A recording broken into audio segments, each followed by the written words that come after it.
C'est toi la fauchée, a dit ma mère, en me poussant sur une chaise dans un coin pendant le dîner. Mon frère a ri, mais ils se sont figés quand le patron de ma sœur, le PDG, a cherché mon nom sur Google. Le silence dans la pièce était absolument assourdissant. Je suis Daniel, 28 ans, une femme. Je vis dans un petit appartement minimaliste en ville, un endroit qui me sert plus de station de recharge pour mon ordinateur portable et moi-même que de foyer. Le jour et la plupart des nuits, je dirige une petite entreprise de développement d'applications que j'ai bâtie de A à Z. L'histoire que je vais vous raconter ne porte pas sur mon succès. Pas vraiment.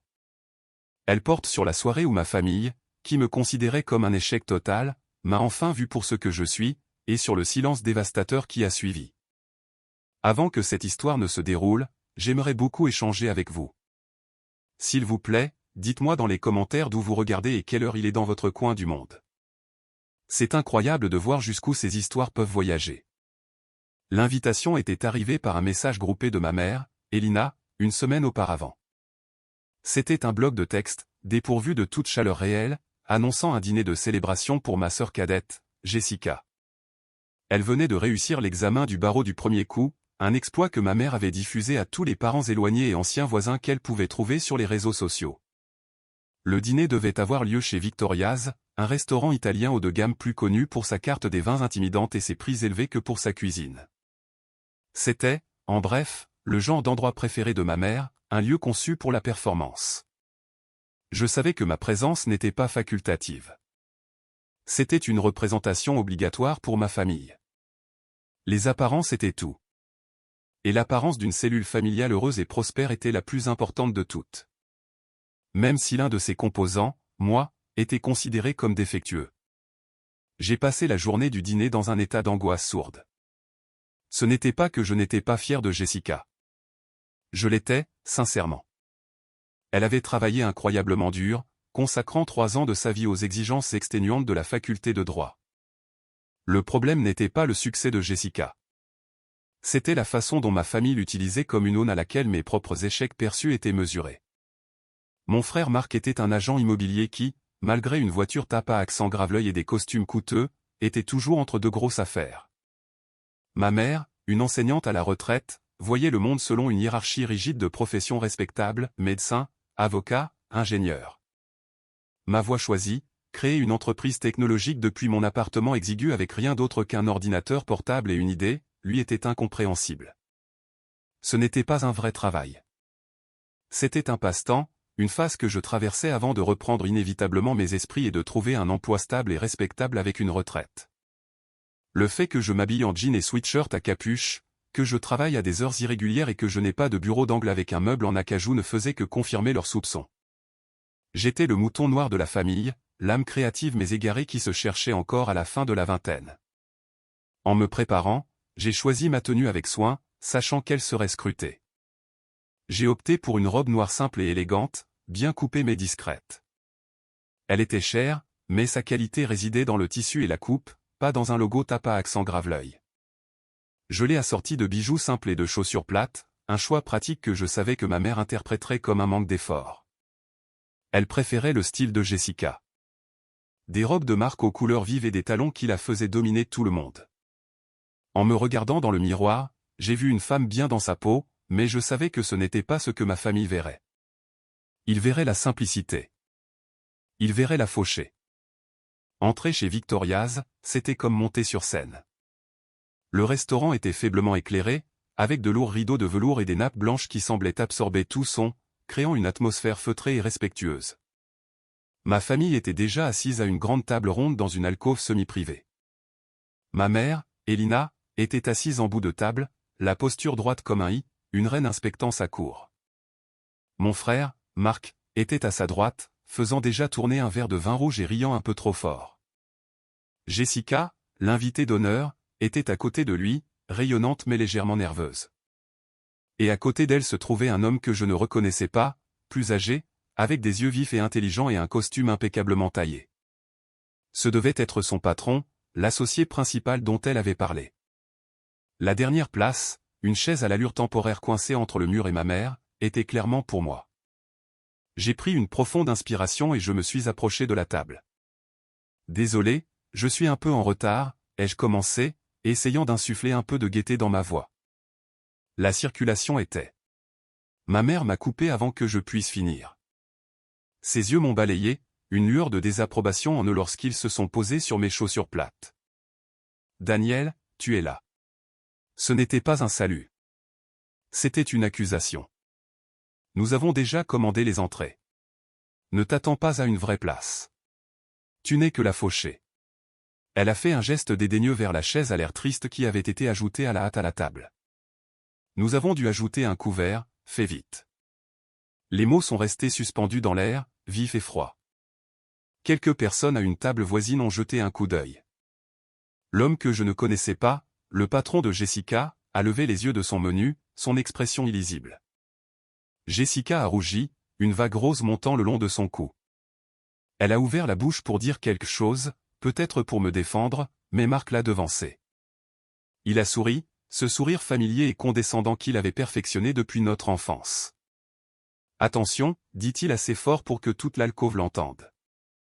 Elle pourrait essayer de payer son repas avec des coupons.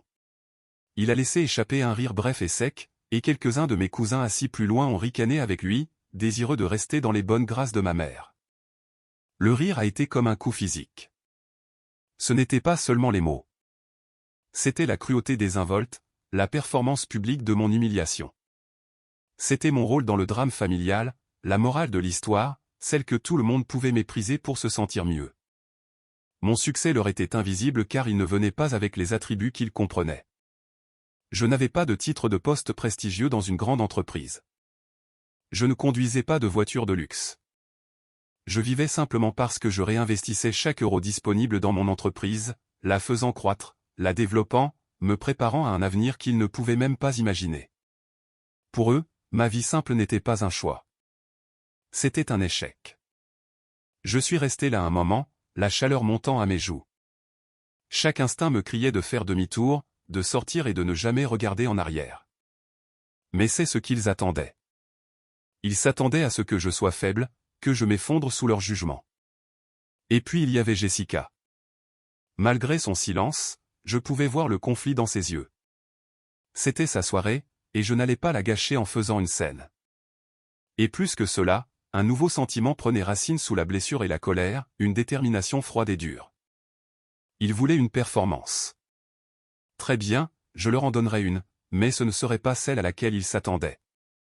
J'ai tiré la chaise, ses pieds raclant bruyamment le sol poli, et je me suis assise. J'ai rencontré le regard de ma mère, mon expression soigneusement neutre. Des coupons. Ai-je dit, ma voix stable. Non, j'allais juste demander à Marc s'il a enfin conclu cette grosse affaire immobilière dont il parle depuis 6 mois.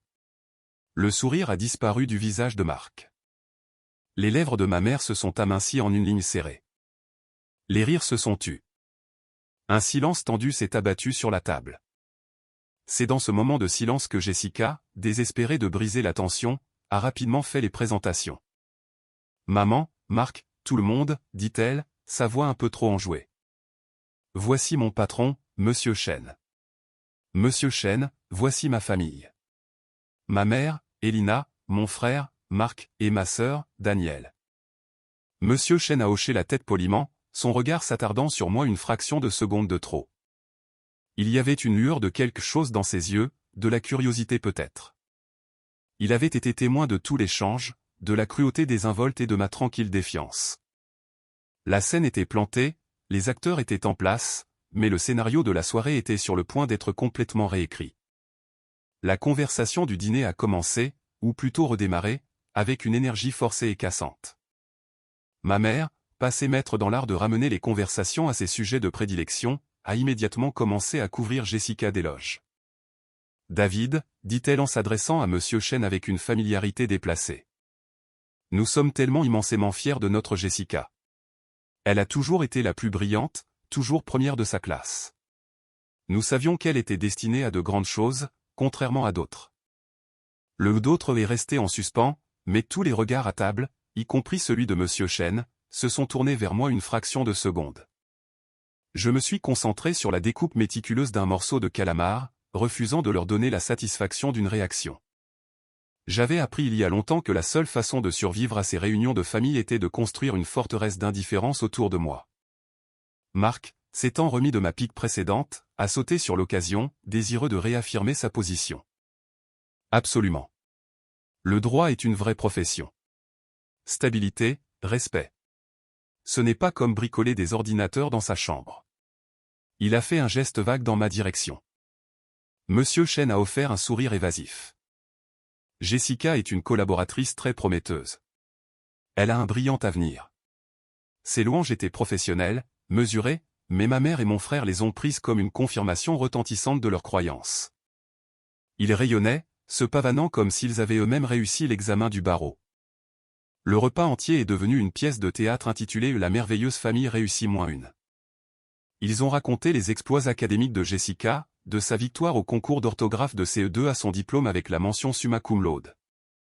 Ils ont parlé de la carrière immobilière de haut vol de Marc, passant sous silence le fait que son bilan de vente était moins que stellaire. Ils parlaient d'argent, de statut, des bons quartiers et des bonnes écoles. C'était un langage que je comprenais mais que je refusais de parler. Mon monde était fait de code, d'expérience utilisateur, de financement de démarrage et de disponibilité des serveurs.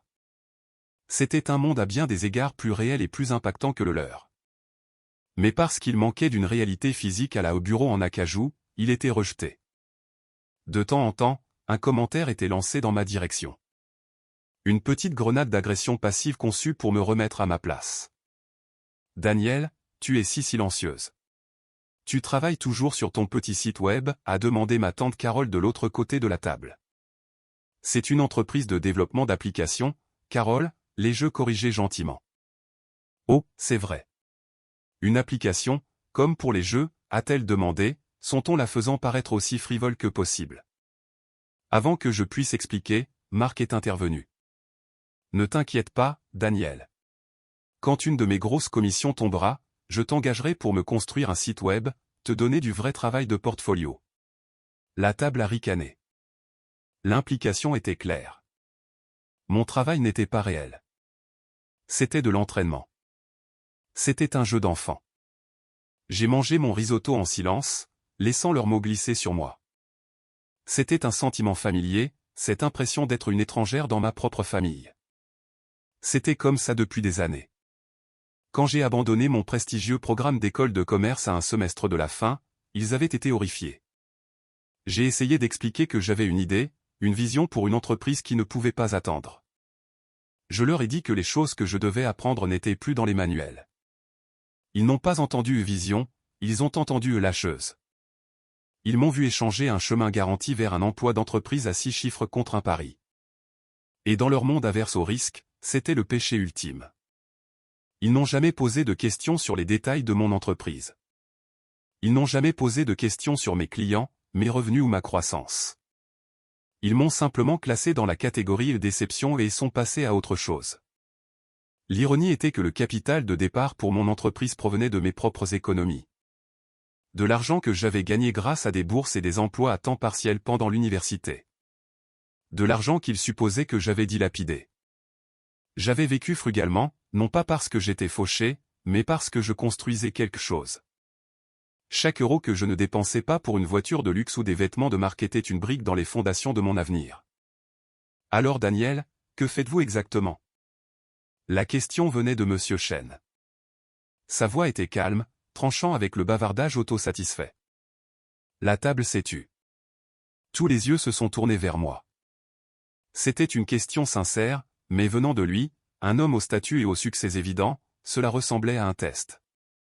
Ma mère s'est agitée, mal à l'aise, craignant probablement que je ne les embarrasse tous en décrivant mon passe-temps. Je dirige une entreprise appelée Innovat Forward, ai-je dit, rencontrant son regard directement.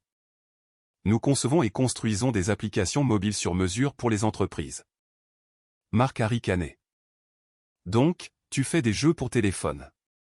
Non, ai-je dit, ma voix ferme. Nous créons des solutions d'entreprise, des logiciels de gestion logistique, des plateformes de communication interne sécurisées, des interfaces d'analyse de données. Nous aidons les entreprises à rationaliser leurs opérations. J'ai utilisé les termes les plus simples possibles, mais je savais que les concepts leur étaient étrangers. Oh, c'est bien, a dit ma mère. de la façon dont on pourrait parler à un enfant qui vient de vous montrer un collier en macaroni. Eh bien, c'est bien d'avoir un petit quelque chose pour t'occuper. Elle s'est ensuite retournée vers Monsieur Chen, désireuse de changer de sujet. David, vous devez nous parler de votre cabinet. Jessica dit que vous vous développez à l'international.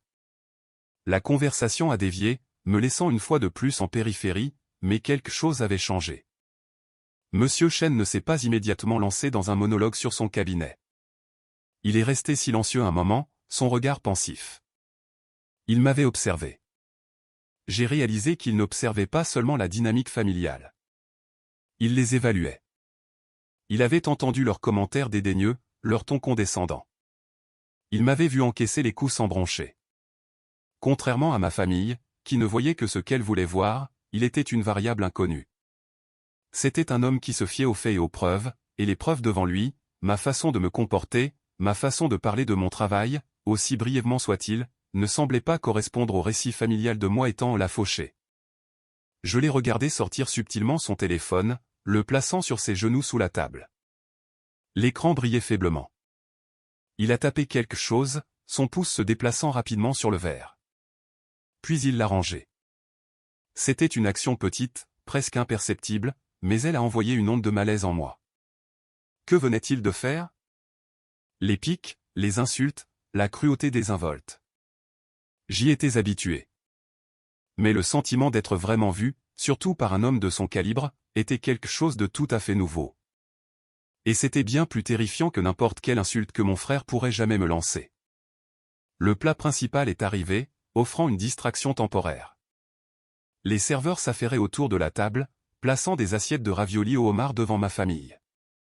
J'avais commandé un simple plat de pâtes, un choix qui n'est pas passé inaperçu auprès de ma mère. Juste les pâtes, Daniel. Tu devrais manger plus. Tu es si mince, dit-elle, sa voix teintée de ce mélange unique de fausse inquiétude et de jugement pointu qu'elle avait perfectionné. C'était un code pour « tu ne peux même pas te payer un vrai repas ». J'ai simplement souri et dit que c'était ce dont j'avais envie, sachant que toute autre explication était inutile. La conversation était passée au nouvel appartement de Jessica, pour lequel mes parents avaient aidé à verser un acompte. Ils parlaient de superficie et de valeurs immobilières, de comptoirs en granit et d'appareils en acier inoxydable. Marc est intervenu avec son avis d'expert immobilier, parlant des tendances du marché et du potentiel d'investissement. C'était une autre brique dans le mur de leur succès. Une autre façon de souligner à quel point moi, vivant dans mon petit appartement en location, je n'étais tout simplement pas à la hauteur. J'ai laissé la conversation s'écouler autour de moi, un bourdonnement familier de surenchères matérialistes. Mon propre appartement était un choix stratégique. Faible charge, près du petit bureau que je louais, me permettant de réinjecter du capital dans mon entreprise. Il voyait un échec à prendre mon envol. Je voyais une stratégie d'investissement intelligente. C'est pendant une accalmie dans la conversation, alors que mon oncle racontait une histoire décousue sur ses nouveaux clubs de golf, que c'est arrivé. Monsieur Chen, qui avait écouté poliment mais avec un certain détachement, a discrètement sorti à nouveau son téléphone. Cette fois, il ne l'a pas caché sur ses genoux.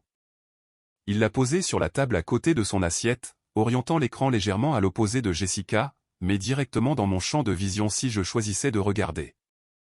Cela semblait délibéré. Il n'essayait plus d'être secret. Mon cœur a commencé à battre un peu plus vite. Il a tapoté l'écran plusieurs fois, le front plissé de concentration. Le nom de mon entreprise, Innovate Forward, était visible dans la barre de recherche. Mon souffle s'est coupé dans ma gorge.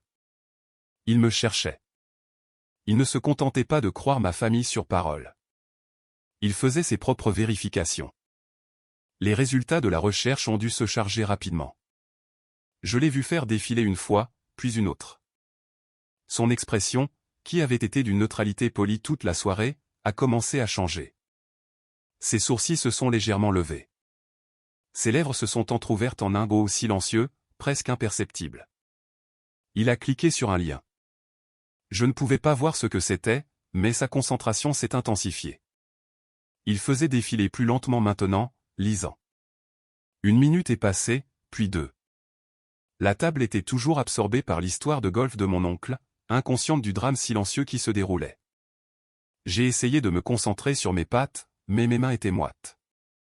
Que voyait-il? Était-ce l'article dans TechCrunch du mois dernier, l'interview que j'ai faite pour un podcast d'affaires populaire, le communiqué de presse sur notre récent partenariat avec une grande entreprise de logistique? Ou était-ce simplement le site web de notre entreprise avec sa liste de clients de haut profil? Puis sa mâchoire est tombée. Ce n'était pas un geste théâtral et dramatique. C'était une réaction authentique, involontaire. Sa bouche s'est légèrement ouverte et ses yeux se sont agrandis. Il a regardé de l'écran de son téléphone à moi, puis de nouveau à l'écran, comme s'il ne pouvait pas concilier les deux réalités. La Danielle dont son téléphone lui parlait, la PDG, la fondatrice, l'innovatrice présentée dans les revues d'affaires, n'était pas la fille fauchée en simple robe noire que sa famille moquait pour jouer avec les ordinateurs.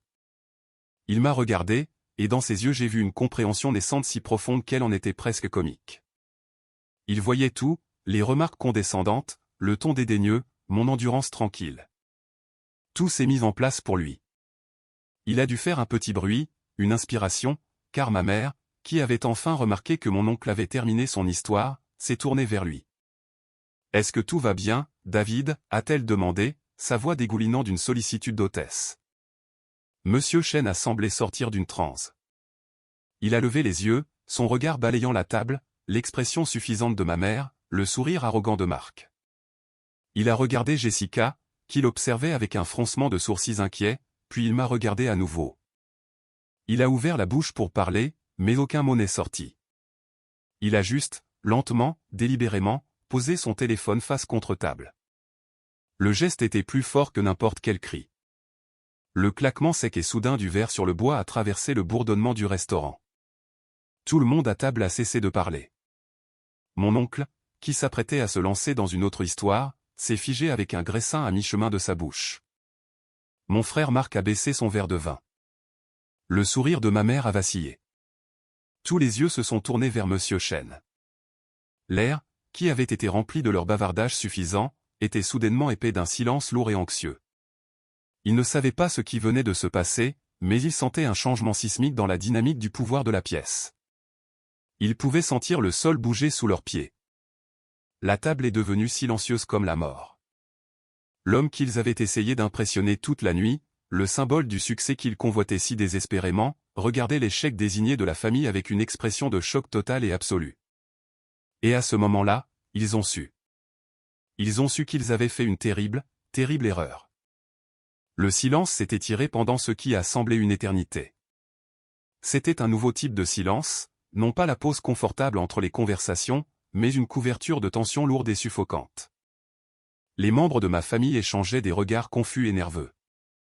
Leur performance bien répétée avait été interrompue par un rebondissement inattendu, et ils n'avaient pas de scénario pour cela. Ma mère a été la première à craquer. « David, y a-t-il un problème avec la nourriture ?» a-t-elle demandé, la voix tendue. C'était une tentative désespérée de revenir en terrain connu, à un problème qu'elle pouvait comprendre et résoudre en appelant un serveur. Monsieur Chen a lentement levé les yeux de son téléphone, qui gisait toujours face contre la nappe comme un monolithe sombre et silencieux. Il a regardé ma mère, mais son regard était lointain, comme s'il la voyait pour la première fois. « Non, Elina, dit-il, sa voix basse mais portant un poids immense. La nourriture est très bonne. J'étais juste distrait. Il n'a pas élaboré. Il n'en avait pas besoin. Son ton indiquait clairement que sa distraction était quelque chose de bien plus significatif qu'un morceau de poisson trop cuit. Il a pris sa fourchette, mais n'a pas mangé. Il a simplement fixé son assiette, perdu dans ses pensées. Le reste de la famille a essayé de relancer la conversation, mais leurs efforts étaient faibles et se sont rapidement éteints. La confiance facile qu'ils avaient affichée toute la soirée s'était évaporée, remplacée par une anxiété palpable. Ils n'arrêtaient pas de jeter des coups d'œil à Monsieur Chen, puis à moi, essayant de résoudre l'énigme. Qu'est-ce qu'il pouvait y avoir sur ce téléphone? Que savaient-ils maintenant qu'ils ignoraient? Leurs esprits, programmés pour penser en termes de statut et de hiérarchie, s'emballaient. Avaient-ils découvert un terrible secret à mon sujet, un scandale qui leur apporterait la honte à tous? L'idée qu'il ait pu découvrir quelque chose de bien sur moi n'était tout simplement pas dans leur domaine du possible. Je pouvais voir les rouages tourner dans la tête de mon frère Marc. Son expression est passée de la confusion à une suspicion naissante et pleine de ressentiment. Il m'a regardé, les yeux plissés. C'était quoi, ça, m'a-t-il articulé de l'autre côté de la table.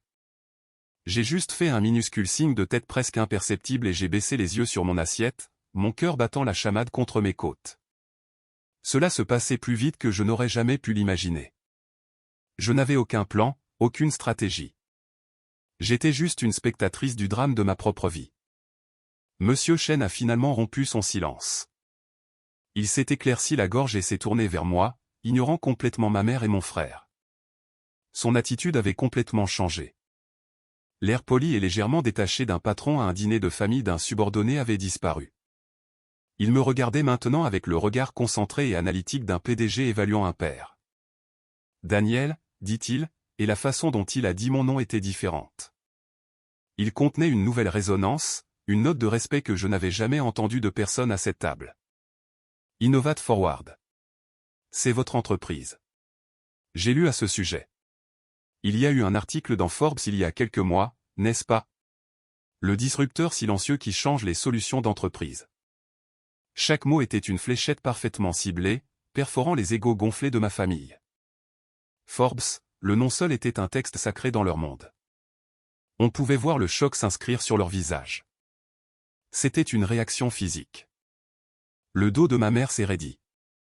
La mâchoire de Marc, qui avait été figée dans une ligne arrogante toute la nuit, s'est relâchée. Les yeux de Jessica étaient grands ouverts, passant de Monsieur Chen à moi. Oui, ai-je répondu, ma voix stable malgré l'adrénaline qui me parcourait. C'était nous. Monsieur Chen a hoché lentement la tête, comme s'il confirmait une pièce majeure d'un puzzle. Je me souviens de l'article, a-t-il poursuivi, sa voix toujours dirigée uniquement vers moi. Il mentionnait votre levée de fonds de série à 12 millions d'euros si je me souviens bien, menée par Northgate Venture. Il a fait une pause, laissant le chiffre flotter dans l'air. 12 millions d'euros. La somme était si loin de la compréhension de ma famille qu'elle ressemblait à une langue étrangère. Northgate Venture était l'une des sociétés de capital risque les plus respectées du pays. Pour ma famille, cela aurait aussi bien pu être un nom d'une autre planète. C'est exact, ai-je dit simplement. Marc a émis un son étranglé, un croisement entre un ricanement et un hoquet. Ce n'est pas possible, balbutia-t-il, me regardant comme si une deuxième tête m'avait poussé. Tu vis dans ce minuscule appartement. Tu conduis une voiture de 10 ans. Sa vision du monde entier s'effondrait. Les simples indicateurs visibles qu'il utilisait pour juger de la valeur d'une personne, la voiture, la maison, les vêtements, étaient soudainement rendus insignifiants. Il ne pouvait pas concevoir une réalité où quelqu'un pourrait valoir des millions sur le papier et ne pas se noyer dans des biens de consommation. Tape à accent grave l'œil. Je réinvestis dans mon entreprise, Marc, ai-je dit, l'explication semblant creuse même en la prononçant. C'était un concept, sacrifier la gratification à court terme pour la croissance à long terme, qui lui était totalement étranger. Ma mère était pâle. Elle me fixait, sa bouche s'ouvrant et se fermant silencieusement. Toutes les années de commentaires désobligeants, de conseils utiles pour trouver un vrai travail, de regards apitoyés et de tons condescendants, tout cela défilait maintenant devant ses yeux, refondu sous une nouvelle lumière horrifiante. Elle ne s'était pas acharnée sur un échec. Elle avait dénigré une histoire à succès bien plus grande que tout ce qu'elle aurait pu imaginer pour ses enfants. La honte était une marée visible qui montait sur son visage. Monsieur Chen n'avait pas fini. Il reliait les points non seulement pour lui-même, mais pour toute la table. Mon cabinet d'avocats, Chen et Associés, a une division de droit des technologies en pleine croissance, dit-il, son regard se déplaçant pour englober toute la table, bien que ces mots soient toujours clairement pour mon bénéfice. Nous suivons le secteur de près. En fait, nous représentons l'un des investisseurs de Northgate Venture. Il a laissé cela s'imprégner. Il n'était pas seulement un lecteur impressionné d'un magazine. Il était un acteur dans mon monde. Il comprenait l'écosystème dans lequel je me déplaçais.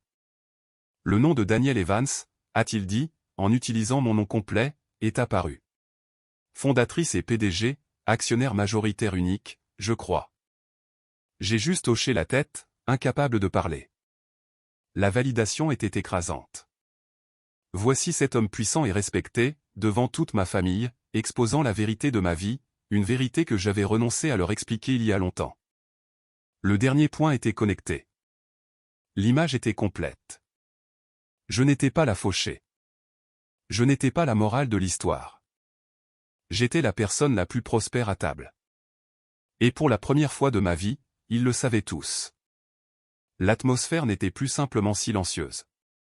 Elle était gelée.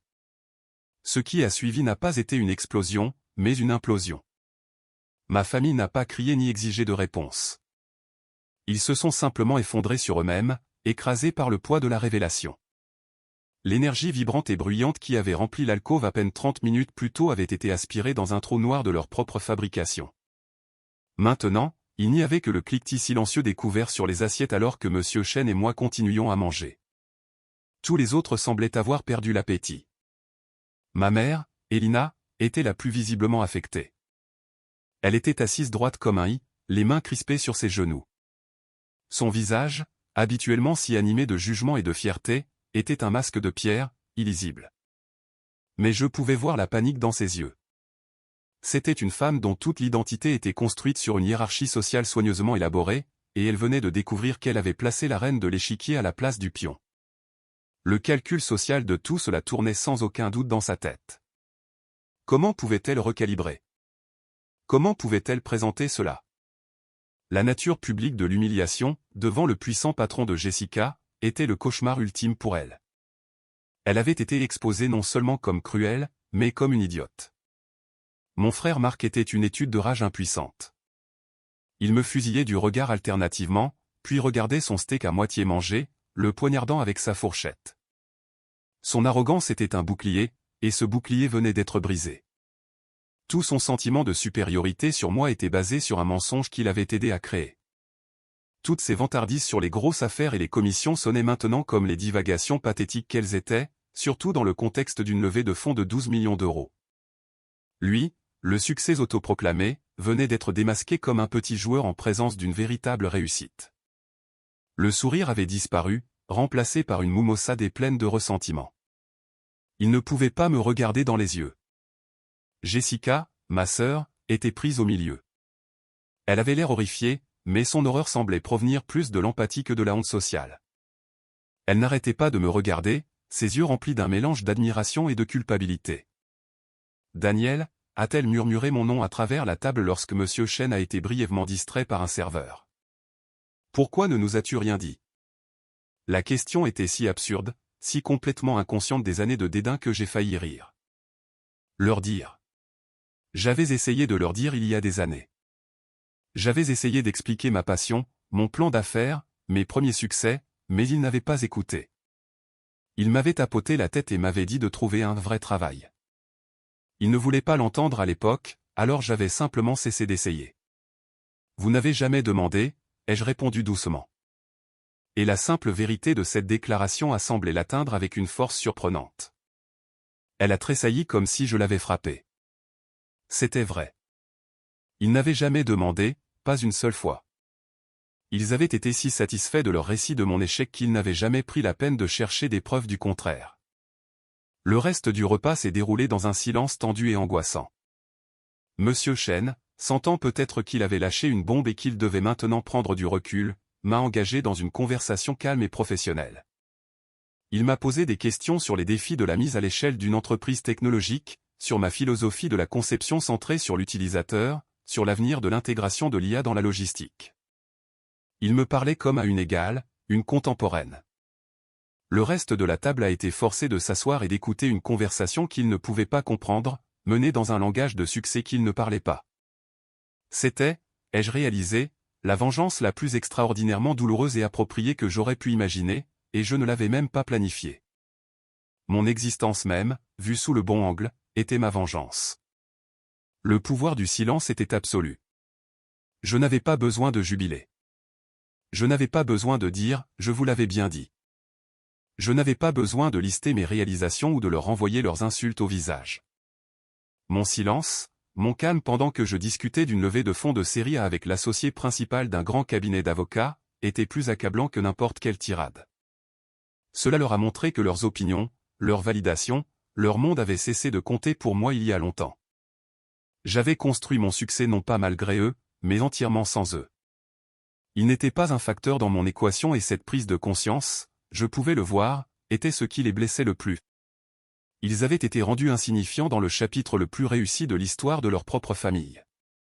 Quand l'addition est arrivée, un autre moment de gêne atroce est descendu. Ma mère et Marc ont tous deux tendu la main par habitude, un geste de leur statut perçu de pourvoyeur de la famille. Mais leurs mains se sont figées en l'air. Le geste était maintenant totalement vide de sens. Qu'était une note de 500 € face à 12 millions d'euros? Avant qu'ils ne puissent décider qui prendrait le prix creux, j'ai sorti mon portefeuille de mon sac. J'ai posé une carte de crédit noire et sans fioriture sur le plateau. La carte était lourde, en métal, et elle a atterri avec un cliquetis solide et définitif. C'est pour moi, ai-je dit, ma voix neutre. Félicitations pour avoir réussi le barreau, Jessica. J'ai regardé ma sœur, lui offrant un sourire sincère. Je suis vraiment fier de toi. Pour la première fois de la soirée, je me suis concentré uniquement sur elle, excluant le reste de la famille de ce moment. Des larmes ont monté à ses yeux. Merci, Dani, a-t-elle étouffé. Le serveur a pris la carte. Ma mère l'a regardé partir avec une expression peinée, comme si elle regardait toute sa vision du monde être emportée sur un petit plateau d'argent. Le pouvoir avait changé complètement et irrévocablement. J'avais payé l'addition, mais c'était eux qui allaient en payer le prix. Alors que le serveur s'éloignait avec ma carte, Monsieur Chen s'est légèrement penché en avant, une expression pensive sur son visage. Il avait observé tout l'acte final, l'addition, la carte, mes félicitations pointées à Jessica, avec un vif intérêt. Il a croisé les mains sur la table, un signal clair que les affaires allaient être discutées. Daniel, a-t-il commencé, sa voix attirant l'attention de toute la table sous le choc. Comme je l'ai mentionné, mon cabinet fait un effort concerté pour développer notre division de technologie et de propriété intellectuelle. Nous cherchons activement à nous associer avec les entreprises les plus innovantes de la région. Il a fait une pause, me regardant directement. Votre entreprise, Innovate Forward, est précisément le genre de client que nous voulons représenter. Votre travail en logistique et en gestion de données sécurisées est révolutionnaire. Mon esprit s'est emballé. Ce n'était plus seulement un dîner de famille. Il s'était transformé en une réunion d'affaires impromptue. Ma mère et mon frère semblaient rapetisser sur leurs chaises, devenant des spectateurs involontaires d'un jeu joué à des lieux au-dessus de leur tête. Nous représentons plusieurs entreprises qui ont connu des acquisitions et des introductions en bourse réussies, a poursuivi Monsieur Chen, sa voix douce et confiante. C'était un argumentaire direct et puissant d'un homme qui ne perdait manifestement pas de temps. Mais c'était plus que cela. C'était un mouvement stratégique fait devant ma famille et sa propre employée, Jessica. Il s'alignait publiquement avec moi, avec mon succès. Il traçait une ligne claire dans le sable. D'un côté, il y avait l'avenir, l'innovation et le succès, moi. De l'autre côté, il y avait eux. Avant que je puisse formuler une réponse, Jessica a pris la parole, sa voix tremblant légèrement. Monsieur Chen, c'est incroyable. Daniel, mon cabinet est incroyable. Il pourrait faire tellement pour toi. Elle me regardait avec des yeux désespérés et suppliants. Je pouvais voir ce qu'elle pensait. C'était un pont. C'était un moyen pour elle de connecter son monde au mien. Un moyen de réparer potentiellement les dégâts. Si je devenais cliente de son cabinet, ce serait un lien entre nous, une validation professionnelle qui pourrait, dans son esprit, se traduire en une validation personnelle. J'ai regardé Jessica et pour la première fois, j'ai ressenti une pointe de sympathie. Elle était piégée. Elle aimait notre mère et notre frère, mais elle venait d'être témoin de leur cruauté désinvolte et de leur ignorance profonde. Maintenant, elle voyait une bouée de sauvetage être lancée non pas à elle, mais à moi, la sœur qu'elle avait laissée être marginalisée. Sa carrière, qui avait été la pièce maîtresse brillante de la soirée, était soudainement éclipsée. Je me suis ensuite retourné vers Monsieur Chen. Son offre était véritablement intrigante. Mon entreprise se développait à un rythme où notre petit avocat de province devenait inadéquat. Nous avions besoin d'un cabinet de poids pour gérer les complexités de notre prochaine phase de croissance. Chen et associés étaient sans conteste l'un des meilleurs, mais accepter son offre, ici et maintenant, semblait compliqué. C'était comme jouer un rôle dans leur drame, un drame que j'avais passé des années à essayer de fuir. Ma mère, retrouvant enfin sa voix, a vu une opportunité.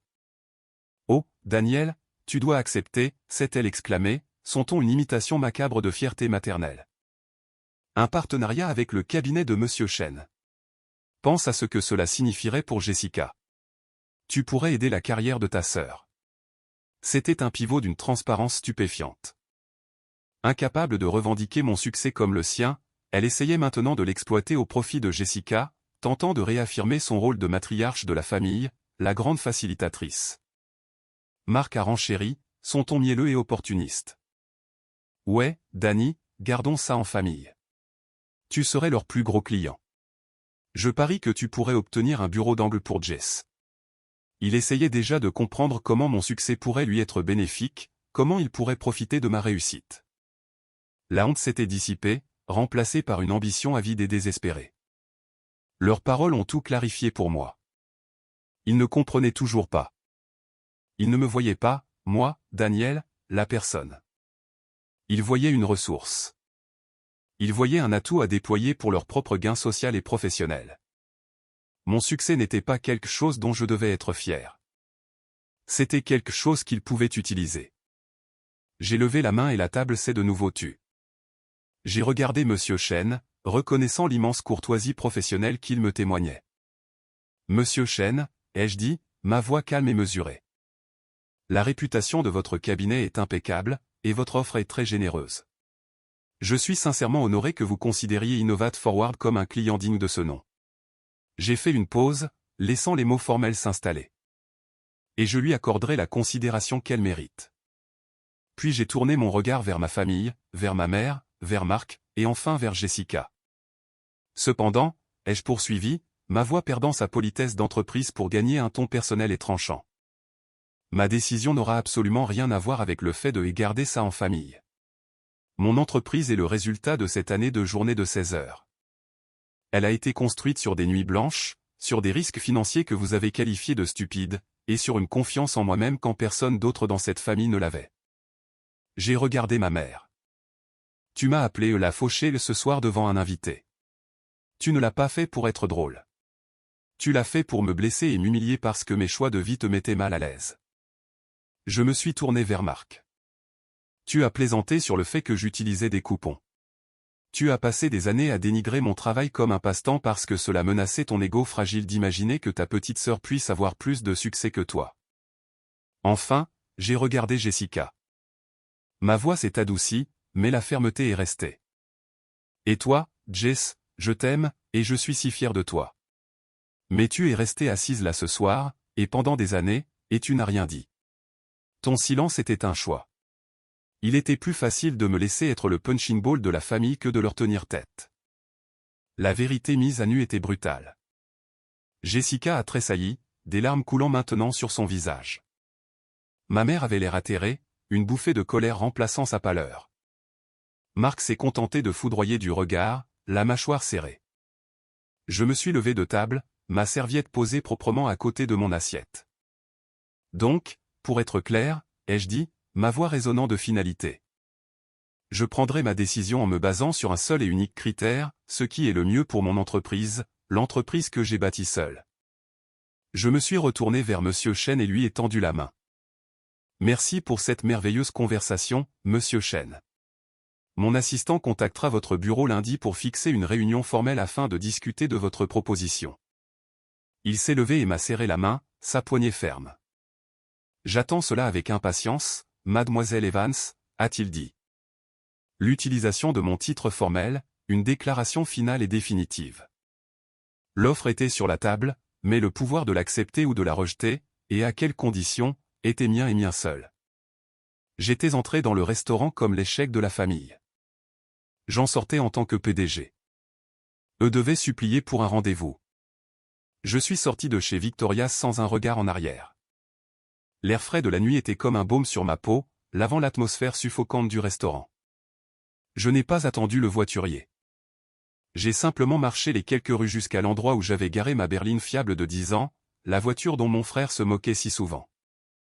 En rentrant chez moi, je n'étais pas rempli de triomphe ou de joie. Je ressentais juste un profond sentiment de soulagement lasse, comme si j'avais enfin déposé un lourd fardeau que je portais depuis des années. Les retombées ont commencé le lendemain matin. Mon téléphone a été bombardé de messages.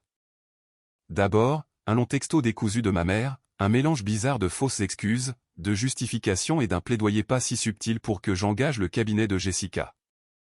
Il parlait de malentendus et du fait qu'elle avait toujours su que j'avais ça en moi. Une tentative flagrante de réécrire l'histoire. Il se terminait par « Nous sommes une famille, Daniel, et une famille se soutient ». Je n'ai pas répondu. Puis est venu l'appel de Marc. Il ne s'est pas excusé. Au lieu de cela, il s'est lancé dans un argumentaire commercial bancal, suggérant un partenariat stratégique où il pourrait gérer les besoins immobiliers pour l'expansion inévitable de mon entreprise. Il a parlé de parcs de bureaux et de biens d'investissement, essayant de parler mon langage, mais échouant lamentablement. Il me voyait comme un dollar sur pattes, son ticket d'or. Je l'ai écouté 1 minute avant de l'interrompre. « Marc, j'ai une réunion. Je dois y aller, ai-je dit, et j'ai raccroché avant qu'il ne puisse répondre. Le message le plus douloureux venait de Jessica. C'était un simple texto sincère. « Je suis tellement désolé, Danny, pour tout. J'ai été une lâche. J'espère qu'un jour tu pourras me pardonner. » De tous les messages, le sien était le seul qui semblait réel.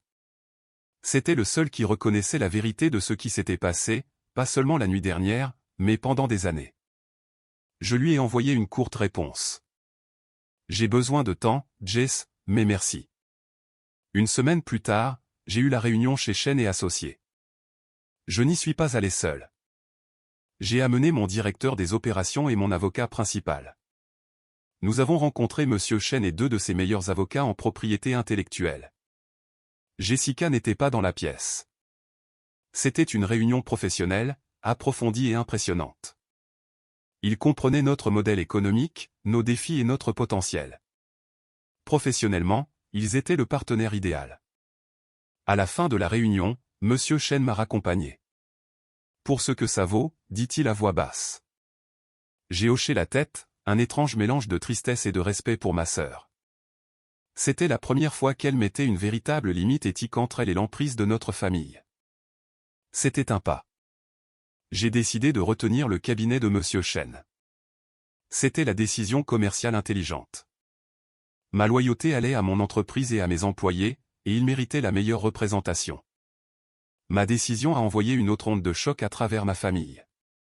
Ma mère a appelé, furieuse que je n'ai pas insisté pour que Jessica soit mise sur le dossier. « Après tout ce que nous avons fait pour toi », a-t-elle hurlé. Le gnoub était risible. J'ai calmement expliqué que c'était la propre décision de Jessica, née d'un professionnalisme qu'elle et Marc manquaient clairement. La dynamique de ma famille a changé pour toujours. L'ancienne hiérarchie est brisée. Il n'y a plus de commentaires désobligeants sur mon travail, plus de blagues sur les coupons. Ils sont remplacés par une déférence mielleuse et maladroite qui est, à sa manière, tout aussi désagréable. Ils appellent avant d'envoyer un texto. Ils posent des questions sur mon travail avec un intérêt creux et forcé. Ils sont désespérés d'être inclus dans mon nouveau monde, mais ils n'ont pas le mot de passe pour entrer, car le mot de passe est l'authenticité et le respect, des monnaies qu'ils n'ont jamais utilisées. Je vois Jessica pour un café parfois. Nos conversations sont guindées, hésitantes. Nous essayons de retrouver notre chemin pour redevenir des sœurs, mais les fondations sont fissurées. Elle suit une thérapie, essayant d'apprendre à avoir du cran. Je suis fier d'elle pour cela. Mais la confiance une fois brisée n'est pas facilement réparée. Quant à ma mère et Marc, notre relation est au mieux transactionnelle. Je les vois pendant les vacances pour maintenir une paix fragile. Mais la chaleur a disparu, remplacée par la froide réalité de ce qu'ils sont, des gens qui ne vous estiment que lorsque vous avez quelque chose qu'ils veulent. Ils ne me respectaient pas quand ils pensaient que j'étais une artiste en difficulté. Ils ne font que me craindre en tant que PDG. Leur changement de cœur n'est pas né de l'amour ou du remords. Il est né d'un changement dans le rapport de force. C'est le prix de leur manque de respect. Ils n'ont pas perdu une fille ou une sœur. On ne peut pas perdre quelque chose qu'on n'a jamais vraiment estimé. Non, ils ont perdu l'accès. Ils ont perdu le droit d'avoir une opinion, le privilège de mon temps et la chaleur de ma confiance. Ils sont maintenant à l'extérieur, regardant une vie que j'ai construite, non seulement sans leur aide, mais malgré leur jugement. Et j'ai appris que le silence qui existe maintenant entre nous a plus de valeur que n'importe quelle excuse qu'ils pourraient jamais offrir.